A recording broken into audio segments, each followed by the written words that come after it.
और चलिए आगे बढ़ेंगे। आज दिल्ली दौरे पर मुख्यमंत्री पुष्कर सिंह धामी है। रक्षा मंत्री राजनाथ सिंह से मुलाकात करेंगे। शाम 5 बजे रक्षा मंत्री से मुलाकात होनी है। उत्तरी राज्यों की सीमाओं के संबंध में ये बैठक होने वाली है, तो अहम बैठक होने वाली है। शाम 5 बजे रक्षा मंत्री से मुलाकात होगी। उत्तरी राज्यों की सीमाओं के संबंध में ये अहम बैठक होने वाली है। तो सीएम धामी दिल्ली के दौरे पर है। रक्षा मंत्री राजनाथ सिंह से वो मुलाकात करेंगे। कई अहम मुद्दों को लेकर चर्चा होगी। साथ ही साथ जो सबसे अहम मुद्दा आज की मुलाकात में उठने वाला है वो है उत्तरी राज्यों की सीमाओं के संबंध में।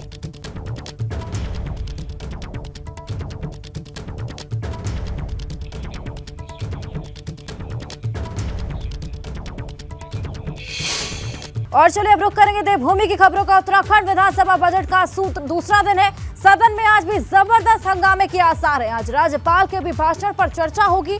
ऋतु खंडूरी अभिभाषण पर धन्यवाद प्रस्ताव देंगी। नेता प्रतिपक्ष भी देंगे अभिभाषण पर धन्यवाद प्रस्ताव। तो उत्तराखंड विधानसभा बजट का आज दूसरा दिन है। कल पहला दिन था और सदन में जबरदस्त हंगामा देखा गया था, और उसी कड़ी में आज भी आसार लगाए जा रहे हैं कि सदन में दूसरे दिन भी जबरदस्त हंगामा देखा जाएगा। आपको बता दें कि आज राज्यपाल के अभिभाषण पर चर्चा होगी और ऋतु खंडूरी अभिभाषण पर धन्यवाद प्रस्ताव भी देने वाली है। तो कई मुद्दों को लेकर सरकार को कांग्रेस घेर सकती है। कल भी हंगामा देखा गया था और उसी कड़ी में सदन में आज जो दूसरा दिन है उसमें भी जबरदस्त हंगामे के आसार देखे जा रहे हैं।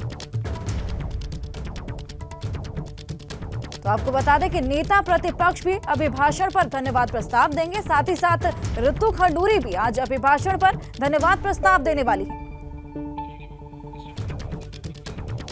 हमारे सहयोगी पंकज राणा हमारे साथ जुड़ चुके हैं। पंकज, पहला दिन था, हंगामा देखा गया, ऐसे में आज दूसरा दिन है, आज भी हंगामे के आसार जताए जा रहे हैं। किन मुद्दों को लेकर आज सरकार को घेर सकती है कांग्रेस? साथ ही साथ शांतिपूर्वक सत्र चलाया जाए, इसके लिए क्या रणनीति बनाई गई?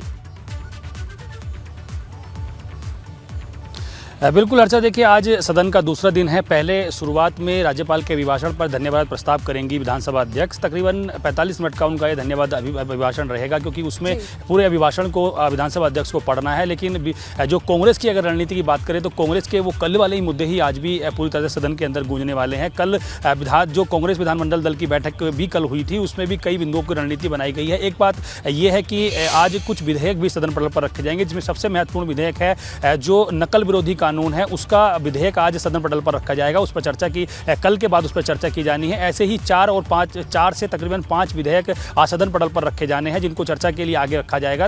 लेकिन यहाँ अगर सबसे महत्वपूर्ण बात की जाए तो बड़ी बात यह है कि कांग्रेस जिस तरह से कल अभिभाषण के दौरान हंगामा करती नजर आई थी, तो वही रणनीति आज कांग्रेस की है। कुछ मुद्दे ऐसे हैं जो विधायकों के विधानसभा क्षेत्र के हैं, क्योंकि विधायकों के सवाल भी इसमें लगाए हुए हैं। पर्यटन, लोक निर्माण विभाग, पंचायती राज और उसके अलावा समाज कल्याण विभाग के आज सवाल इसमें लगे हुए हैं, जिनमें विपक्ष और सत्ता पक्ष के सवाल भी हैं। इसके अलावा अगर कांग्रेस के बिंदुओं की बात करें तो महंगाई का बिंदु कांग्रेस के पास है। इसके साथ साथ ही दूसरा, जिस तरह से अंकिता भंडारी मामला हुआ था, उस पर जिस तरह से सीबीआई जांच की मांग हो रही है, वो मुद्दा कांग्रेस के पास है। उसके अलावा बेरोजगारों पर जो लाठीचार्ज हुई थी, ये मुद्दा कांग्रेस के पास है। ऐसे कई सारे मुद्दे कांग्रेस ने पहले ही तैयार करके रखे हैं। कल भी कांग्रेस विधानमंडल दल की बैठक में इन मुद्दों पर चर्चा हुई है। इन सभी मुद्दों पर आज कांग्रेस फिर से भाजपा सरकार को घेरने की रणनीति बना रहा है। कल 2 बड़ी महत्वपूर्ण बात रही थी। एक तो अभिभाषण के दौरान कांग्रेस लगातार इन मुद्दों को लेकर हंगामा करता रहा। खुद राज्यपाल ने यह कहा कि जो महत्वपूर्ण बिंदु हैं उन्हें कांग्रेस शांतिपूर्वक सुने, लेकिन कांग्रेस अपने बातों को लेकर लगातार अपने जो बिंदु थे उन पर लगातार आंदोलन करते रही। आज भी ये देखना होगा कि किस तरह से कांग्रेस की रणनीति रहने वाली है। 11 बजे सदन की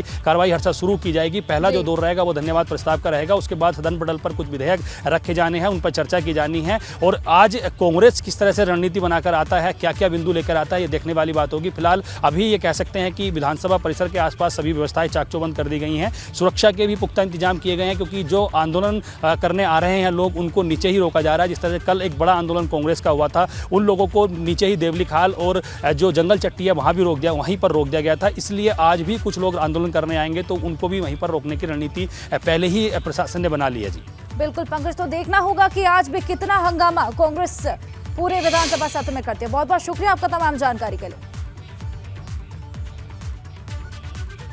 अगर आप भी चारधाम यात्रा का प्लान बना रहे हैं तो ये खबर आपके लिए बेहद जरूरी है, क्योंकि चारधाम यात्रा से पहले नए वायरस ने टेंशन बढ़ा दी है। एक तरफ चारधाम यात्रा के लिए बम्पर बुकिंग हो रही है, तो वहीं अब इन्फ्लुएंजा वायरस से सब वेरिएंट H3N2 की वजह से सरकार ने नई गाइडलाइन जारी की है। अब आपको चारधाम यात्रा में इन नियमों का पालन करना होगा।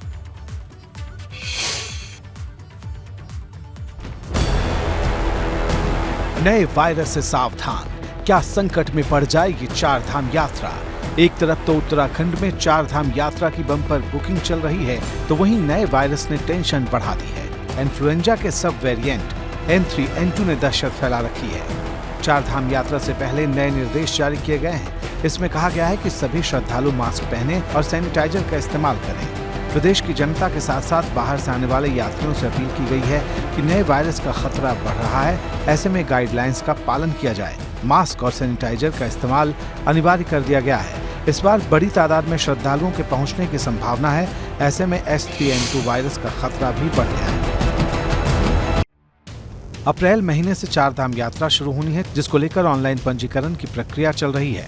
श्रद्धालुओं की सुरक्षा को लेकर सरकार एक्शन मोड में है। नए नियमों के तहत यात्रा कराई जा रही है। वहीं चार धाम यात्रा के लिए बम्पर बुकिंग हो चुकी है। अब तक 2.5 लाख से ज्यादा श्रद्धालु पंजीकरण करा चुके हैं। केदारनाथ धाम के लिए 1,39,000 श्रद्धालुओं ने रजिस्ट्रेशन कराया है। बद्रीनाथ धाम के लिए 1,14,000 श्रद्धालुओं ने पंजीकरण कराया है। गढ़वाल मंडल विकास निगम के गेस्ट हाउस में 5 करोड़ की बुकिंग हो चुकी है। 22 अप्रैल से गंगोत्री और यमुनोत्री धाम के कपाट खुलेंगे। 25 अप्रैल को केदारनाथ धाम के कपाट खुलने वाले हैं और 27 अप्रैल को बद्रीनाथ धाम के कपाट खुलेंगे। पिछले साल 47 लाख से ज्यादा श्रद्धालु चार धाम यात्रा में पहुंचे थे। इस साल यात्रा में सभी पुराने रिकॉर्ड टूटने की उम्मीद है। ऐसे में नए वायरस का खतरा भी बढ़ रहा है, जो प्रशासन के लिए चुनौती की वजह है। Bureau report, ABP Ganga.